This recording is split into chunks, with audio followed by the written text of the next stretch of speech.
match flared to life, and Mikey, the hammer Palermo's face, came out of the dark, cut in half by orange firelight. He cupped it against his cigar, drew slow, and let the smoke crawl up through the shadows like a spirit that didn't know it was dead. He sat alone in a Brooklyn alley, rain dripping off the fire escapes, his voice low enough to sound like a curse. Brooklyn don't forgive, Brooklyn don't forget. The match hissed out, and for a beat, the world went black again. Then came the sound of a gun chamber sliding into place. A lonely apartment lamp flicked on, catching Lopez in the glass of his bathroom mirror. His FBI badge lay tossed on the counter beside a half-empty bottle. His eyes were hollow, haunted by ghosts he couldn't bury. He said it like a confession.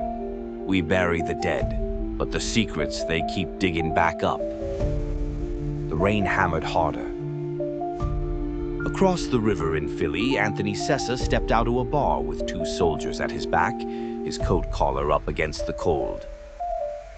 He smirked under the streetlight, dragged one last pull off his cigarette, and flicked it into the gutter. The glow died before it hit the water. Far uptown, Admiral Impeach sat in a penthouse suite with his new partner, the one they called the Frog. Between them, a steel briefcase snapped open, and blueprints spilled across polished wood, weapons, clean lines of power and death. Impeach's voice was soft, but it cut. Power ain't something you hold, it's something you sell. Church bells tolled, slow motion, candlelight, black veils. Bambi Palermo walked down the aisle, her face lit by the flames. Her eyes were burning, her jaw locked tight.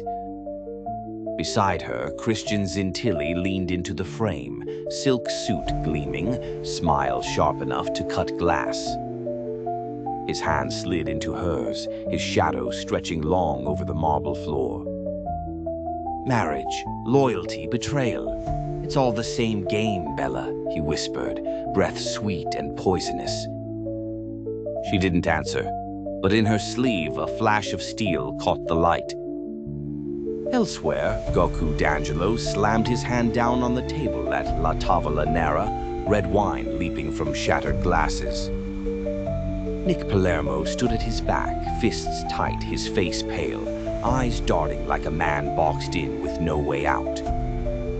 You betray me, Goku's voice thundered. You betray family. The world shattered in flashes after that. Supreme and Sydney moving weight through Kansas City, watchful eyes and tighter grips. Emily Winters staring down at her wedding ring in the mirror, torn in two by blood and vows. ADA Ian Wilson feeding paper after paper into a shredder, his office dark but for the sparks of destruction. Agent Caden Winters, pale and shaking, swallowing down pills in a bathroom stall, gripping the sink until his knuckles turned bone white. The base of the city thumped like a heartbeat, low and dangerous. In a Brooklyn bar soaked with blood, Lopez dragged Mikey, the hammer, out by the collar, the fight still ringing in the broken glass behind them. Sessa leaned against a car, grinning as he wiped a revolver clean with his sleeve. Admiral Impeach snapped his briefcase shut. Zintilli's hand clamped over Bambi's face, tilting her eyes to his. His words dripped like honey, but his gaze was iron. In the end, he said, everyone belongs to somebody. Bambi's breath came sharp. Her hand tightened on the hidden blade. And then the screen went black, sound dropping out like a body hitting water. Silence hung, heavy enough to crush ribs. A single whisper cut through the dark. This ain't just blood. This is Brooklyn bloodlines. The words bled across the page in your head like red ink spilled on old paper, and you knew Season 2 was already moving. Bambi's Twisted Tales, A Bug's Life, Hive of the Damned. The Colony of Chains. You start in an anthill. Sounds innocent. Ants marchin', gatherin', singin' their little songs. But here's the ugly truth. It ain't community. It's slavery. A whole colony bustin' their asses day and night, haulin' food they'll never eat, buildin' piles they'll never touch. And who's it for? The grasshoppers.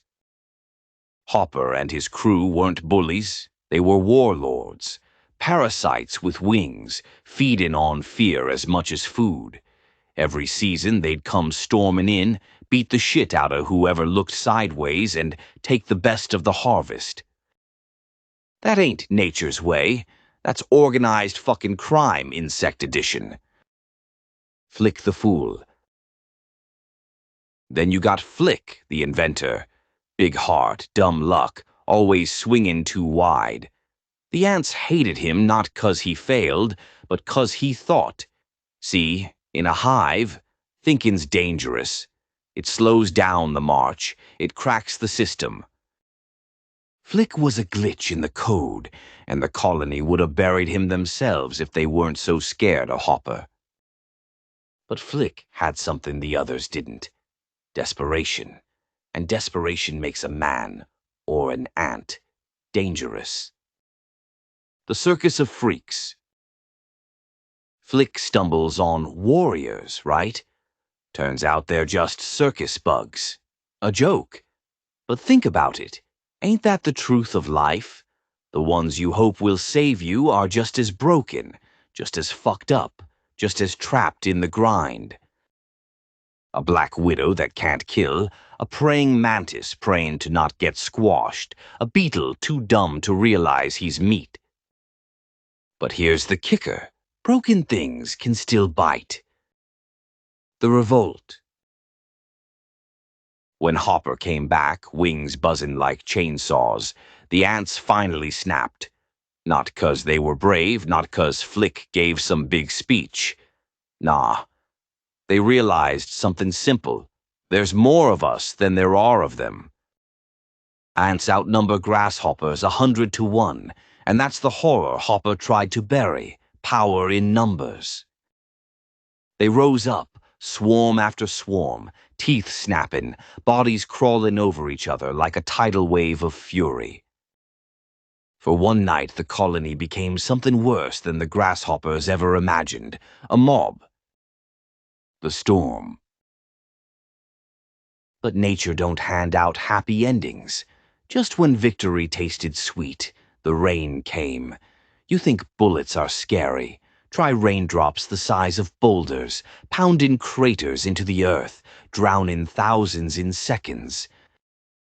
Ants screaming, wings tearing, tunnels caving. The food, the rebellion, the blood, all washed away. That's the real boss in this story. Not Hopper, not Flik. It's nature, and nature don't negotiate.